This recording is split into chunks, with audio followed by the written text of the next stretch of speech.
Dan alhamdulillah pembangunan sekarang akan dibangun bisa mencapai kira-kira 1/4 dari sampah yang ada di Jakarta akan dikelola di sini hingga habis. Dan bagi kami pribadi, kami sendiri, 2 tahun lalu kita berjanji akan membangun ITF.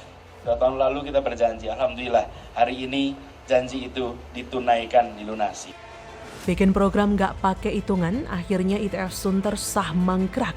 PJ Heru tegaskan takkan lanjutkan program ambisius Anies, APBD DKI tak cukup, rakyat malah setuju. Kita kan nggak sanggup. Iya, kemampuan keuangan kita memang. Karena itu ya Pak. Ya, investasi bisa lebih dari 5 triliun. Terus pemerintah itu kan tidak mau. Ya bagus-bagus semua, konsep itu bagus, RDF bagus, TF bagus. Tapi sekali lagi pemerintah DKI tidak mampu membayar ticketing fee. Kan masih ada kebutuhan yang lain. Halo, selamat datang di channel Redaksi Jurnal bersama JJ. Pemerintah Provinsi DKI Jakarta tidak melanjutkan pembangunan proyek pengolahan sampah Intermediate Treatment Facility (ITF) di wilayah Sunter, Jakarta Utara. PJ Gubernur Heru mengatakan pihaknya tidak melanjutkan program ini karena anggaran yang begitu besar. PJ Heru menyatakan pihaknya ingin menggunakan konsep Reduce the Full atau RDF. Menurut PJ Heru, untuk membangun satu ITF saja membutuhkan investasi bisa lebih dari 5 triliun. Meskipun konsepnya bagus, namun Pemda DKI tidak mampu membayar typing fee-nya. Sebagai gantinya mereka akan membangun 2 fasilitas Reduce the Full atau RDF plant di Rorotan dan Pegadungan pada 2024. Reduce the Full atau RDF adalah hasil pemisahan sampah padat perkotaan antara fraksi yang mudah terbakar dengan yang sulit terbakar. RDF berasal dari sampah yang mudah terbakar dan memiliki nilai kalor tinggi seperti plastik, kertas, kain, dan karet atau kulit. Adapun ITF Sunter adalah program sejak era Gubernur Jakarta, Anies Baswedan. Pemprov DKI Jakarta bahkan sudah melakukan groundbreaking fasilitas pengolahan sampah itu pada 20 Desember 2018 silam. Kala itu, Anies begitu bangga.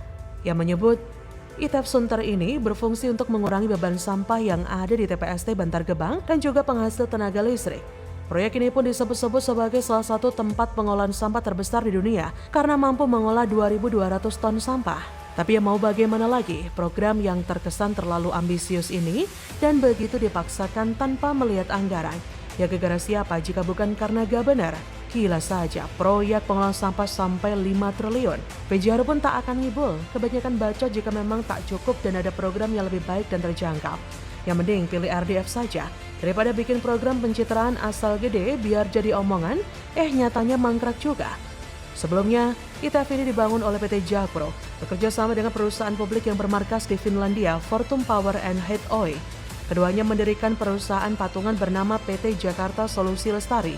Pembangunan ITF Sunter ini memakan biaya 340 juta dolar Amerika atau setara 5,2 triliun rupiah. Hitian. Akan tetapi entah kenapa kerjasama ini akhirnya kandas. Fortum Power Heat and Oil membatalkan kerjasama dengan Pemprov Jakarta.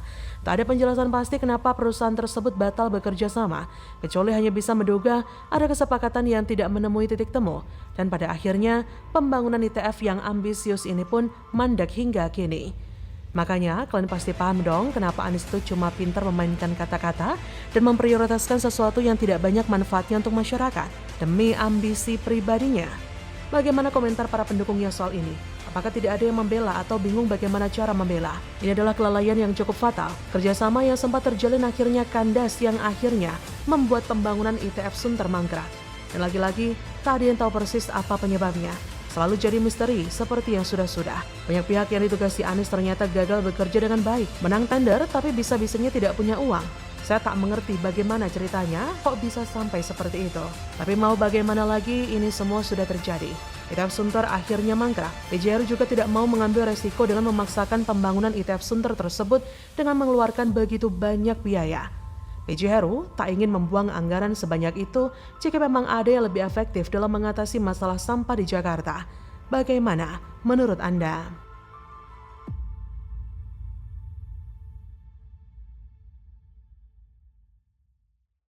Kemampuan daya beli masyarakat itu akan sangat mempengaruhi daya serap rumah yang akan mereka jual.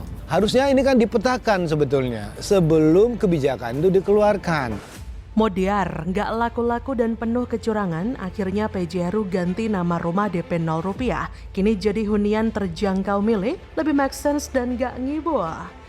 Nah pertanyaannya kan begini, ketika DP 0 dikeluarkan, kan orang nanya apakah DP 0 ini juga terkait dengan jangkauan seluruh masyarakat atau sekelompok masyarakat saja yang akan menjadi sasaran?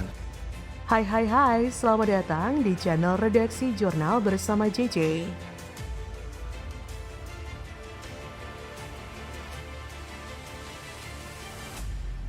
Anggota fraksi PSI DPRD DKI Jakarta, Agus Hamonangan menduga penyewaan rumah down payment 0 rupiah sudah lama dilakukan. Hal ini terjadi karena program warisan ex-Gubernur Anies sepi peminat. Ia pun menyebut pemilik yang menyewakan rumah DP 0 rupiah itu telah melanggar aturan, sebab peruntukan hunian murah itu bukan untuk komersil, melainkan memberikan hunian terjangkau bagi masyarakat. Kendati demikian, ia tak mau menduga adanya oknum atau keterlibatan pemerintah dalam hal penyewaan unit rumah DP 0 rupiah. Ia meminta adanya penyelidikan lebih lanjut mengenai masalah ini oleh pihak inspektorat. Selain itu, ia juga menyebut PSI berencana memastikan langsung soal adanya penyewaan rumah DP 0 dengan datang langsung ke lokasi. Namun belum dipastikan kapan sidak itu akan dilakukan. Tujuan mulianya Pemprov kan adalah ingin memberikan pelayanan, memberikan layanan perumahan kepada warga yang memang belum memiliki rumah. Sebelumnya diberitakan ramai di medsos tentang adanya pemasaran indekos hunian nyaman dengan harga murah di kawasan Jakarta Timur. Fasilitas yang ada di dalamnya terlihat kulkas serta kitchen set lengkap. Selain itu juga ada balkon mini yang diperuntukkan untuk menjemur.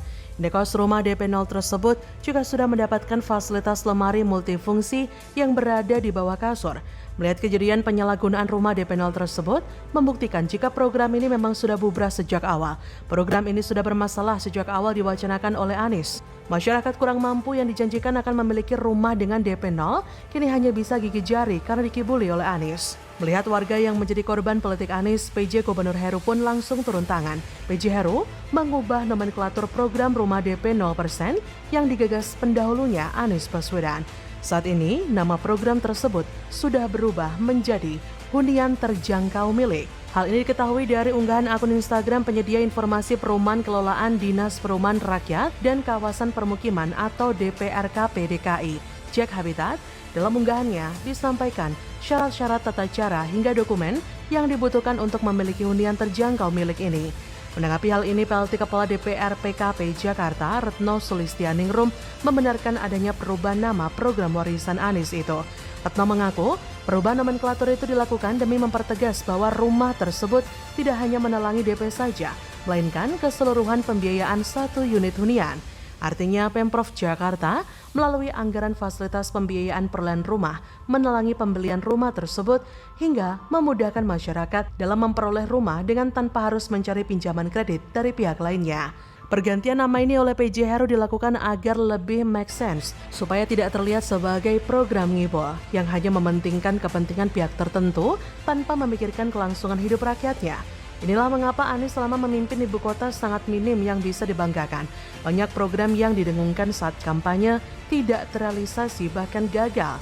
Bahkan hasil survei Populi Center pada 2022 menunjukkan ada 12 program kerja Anies yang dinilai buruk oleh warga Jakarta selama Anies memimpin Jakarta.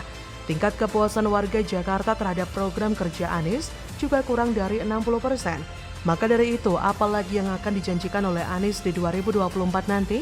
Mengurangi pengangguran kah? Jakarta saja tidak terrealisasi, apalagi dari Sabang sampai Merauke. Jika banyak program Anies yang ditangani oleh PJ Heru sebagai gubernur pengganti, lalu bagaimana jika Anies menjadi presiden? Seberapa banyak program ngasal yang bakal ia buat? Bagaimana menurut Anda?